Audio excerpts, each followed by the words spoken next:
Hello, welcome to my channel, KC Sledge Storyteller. Carrie Jug here to talk about the wonderful world of storytelling and to open up discussion about how we can tell the best stories we possibly can. Again, I want to thank those who have purchased Sledge number 1 and anyone who would like to order. There's the link. But Sledge number 2 is still in the penciling stage, so I'll keep you posted. But anyway, last week's video finished our genre discussion. And this week I decided to start a series of discussions on the storytelling topic that plays to my strengths, the superhero. And this week I'll start with superhero origins. So what I'm working out here are principles based on both my reading and writing in comics, as well as experiencing superheroes in other forms of media. And it is worth mentioning that there is that apparent aspect among superhero fans that divides them. That's between those who want the backstory fully fleshed out, or to better understand the character's personality and motivations, and those who don't even want to mess with that part. They just want the character in their prime and want the story to get down to the nitty-gritty. And as much as I love a good origin story, I'm not averse to there being a good character where that is not fully fleshed out. And even we've seen it work where that is cloaked in mystery. It worked for Wolverine all those years until, all before Marvel released the miniseries called Origin, as it was called. And that's a whole other debate if that was the right idea. But now, both can be right in that while there's something, it can feel like there's something missing in our understanding of a character, what they're made of, and we want that origin story to tell that. On the other hand, an origin story can potentially drag on too long, and that perception can vary from one audience member to another if it was worth being as long as it was. And the fact that some readers get bored easily all the more tells you that you have to focus on the key events of the story. Don't overload it. Break it down to the defining plot points, and make sure that you're making that work, good pacing. And I've included my link to my video about that down below. Shameless plug maybe, but the practical option, look down there. Also important, is the emotional aspect of that story. If an origin is going to connect with the audience, they need to want to invest themselves into the character. Like, let's look at the movie Batman Begins. We get the full understanding of young Bruce, his pain, and all starting with his crying over his murdered parents and his guilt over wanting to leave the opera performance early because it scared him.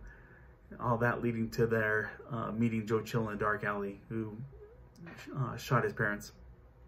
But all the events following that show the paths he takes based on those same emotions. And if your character is not showing the emotions, the audience will just coast through the whole process. And something related to that, let me clarify. Origin is not my personally preferred word for that kind of story. I'm using it here because my preferred word isn't as readily identified as origin, and that preferred word is transformation, because that's the main thing that should be happening. But you see the character go through the process where they grow and progress.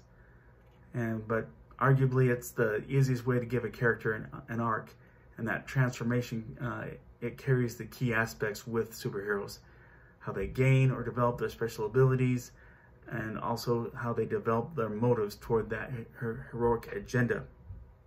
Now, back to Batman, in the comics, Bruce Wayne, he swears an oath to avenge his parents' death shortly after they were murdered. Then gradually he develops his abilities with various mentors. From a different angle, Superman, he's born super, though in more recent iterations, he's needed to learn to hone those powers.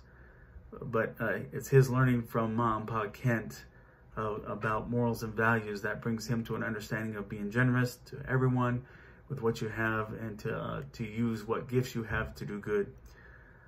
Then Peter Parker, he gets bitten by a radioactive spider, then gets his powers and becomes Spider-Man, but only gets into show business, wants to make money off of it.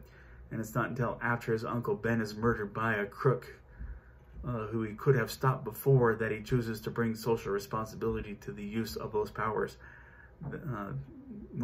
So there he becomes a hero. Under great power, with great power comes great responsibility. Now, one thing you come to realize when you look into the history of various superheroes is that often the origin is not told with their initial stories. Now, 2 out of the 3 of those origins I had mentioned earlier, they do have them at the beginning.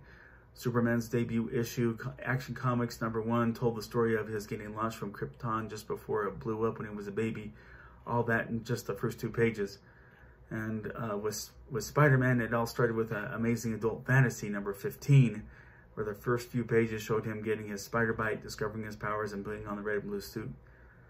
And now, Batman, he breaks from that in that he debuted in Detective Comics #27, but the revelation that it all started with the murder of his parents, that didn't come until Detective Comics #33. Similarly, Doctor Strange, he debuted in Marvel's title Strange Tales, issue number 110, but his origin story wasn't told until 5 issues later. Now, where doing that makes the most sense, at least to me, is that people generally want to have a good idea of what they're investing their time in, who they're investing in. And, anyone who has read Sledge #1 knows that I've applied that same philosophy with him. You know that he just, from the beginning of that story, he just completed putting together his special devices and had just gone through vigorous strength and combat training. So yes, the backstory is going to be told somewhere down the road. Where I want to go from that is to talk about getting ideas of how to tell the story. I've already put out a video about getting story ideas. Another shameless plug, link down there.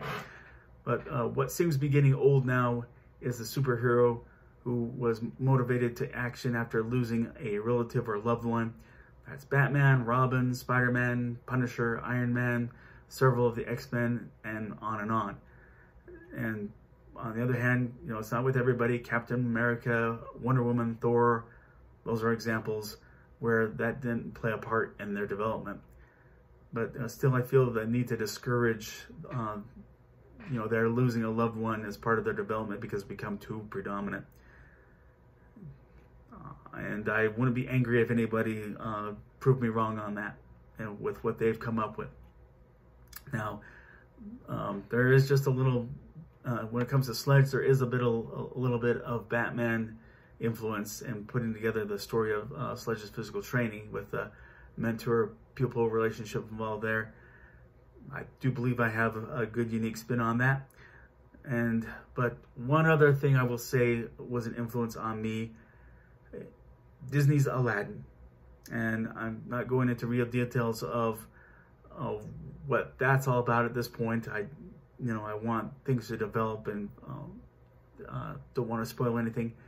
But I want to impress upon you the benefit of expanding your influential sources. There are all kinds of influences out there, and I can credit with putting together a Sledge, but listing that would require about 3 separate videos. The more influences you have, the better you can build a character. But that's my insight into telling the superhero origin stories. Thanks for watching. If you like this video, please click like. If you like this channel, please click subscribe and share this channel with a friend or 2. And I hope we can get some discussion going, agree, disagree, something I didn't mention. Please comment below. I keep hoping that society can turn to normal soon and safely.